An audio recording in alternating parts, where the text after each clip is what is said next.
അനീഷ് ഷാനവാസുമായിട്ട് വഴക്കുണ്ടാക്കിയ ആ ഒരു റീസൺ, ഇന്ന് രാവിലെ വഴക്കുണ്ടാക്കിയ ആ ഒരു റീസൺ കുറെയൊക്കെ ന്യായമുള്ള പോലെയാണ് എനിക്ക് തോന്നിയത്. ഫ്ലോർ ക്ലീനിങ് ടീം ക്യാപ്റ്റൻ എന്ന നിലയ്ക്ക് ഷാനവാസ് ഡ്യൂട്ടി പ്രോപ്പറായിട്ട് ചെയ്യിപ്പിക്കുന്നില്ല. വേസ്റ്റ് ബിന്നിൽ ഓവർഫ്ലോ ആവുന്നുണ്ട് എന്നും സിങ്കിന് താഴെ വൃത്തിക്ക് ക്ലീൻ ചെയ്യുന്നില്ല എന്നും വേസ്റ്റ് ക്ലിയർ ചെയ്യുന്നില്ല എന്നും അങ്ങനെ ഒരുപാട് കാര്യങ്ങൾ അനീഷ് ചൂണ്ടിക്കാണിച്ച് വഴക്കുണ്ടാക്കുന്നുണ്ട് ഇന്ന് രാവിലെ. ഈ വേസ്റ്റ് ബിന്റെ വിഷ്വൽസ് അടക്കം ബിഗ് ബോസ് സൂം ചെയ്ത് കാണിക്കുന്നുണ്ട് ലൈവിനകത്ത്.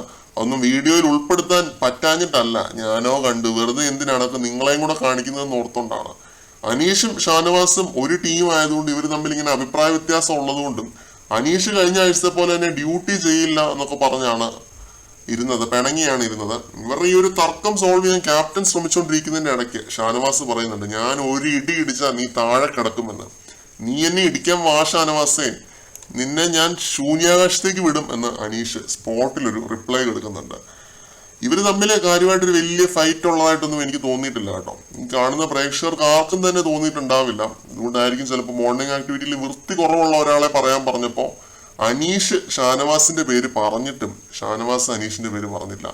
മറിച്ച് അനീഷിനാണ് ഏറ്റവും വൃത്തിയുള്ളത് എന്നാണ് ഷാനവാസിന്റെ അഭിപ്രായം. അതാണ് ഷാനവാസ് പറഞ്ഞത്. പിന്നെ ഒരു കാര്യത്തോട് എനിക്കൊരു വിയോജിപ്പുണ്ട്. അനീഷ് സംസാരിച്ചുകൊണ്ടിരിക്കുന്നതിന്റെ ഇടയ്ക്ക് വെറുതെ ഓരോ ഗോഷ്ടികൾ കാണിച്ച് പ്രൊവോക്ക് ചെയ്തിരുന്നു ഷാനവാസ്, കൈകൂപ്പി പിടിച്ചും അങ്ങനെ പലതും. അത് മാത്രം ഇത്തിരി അമ്മച്വർ പരിപാടിയായിട്ട് തോന്നി. ഈ രീതിയിലുള്ള ഒരു ഫൺ റൈവലറിയാണ് ഇവർ തമ്മിൽ ഉള്ളതെങ്കിലും അങ്ങനെ ഒരു ഗോഷ്ടി കാണിക്കുന്നത് അത് അങ്ങ് ആക്സെപ്റ്റ് ചെയ്യാൻ പറ്റുന്നില്ല. അപ്പൊ ഇതൊക്കെയാണ് ഇവർ തമ്മിലുള്ള ഈ ഒരു പ്രശ്നം. കൂടുതൽ വീഡിയോകളുമായിട്ട് നമുക്ക് വീണ്ടും കാണാം.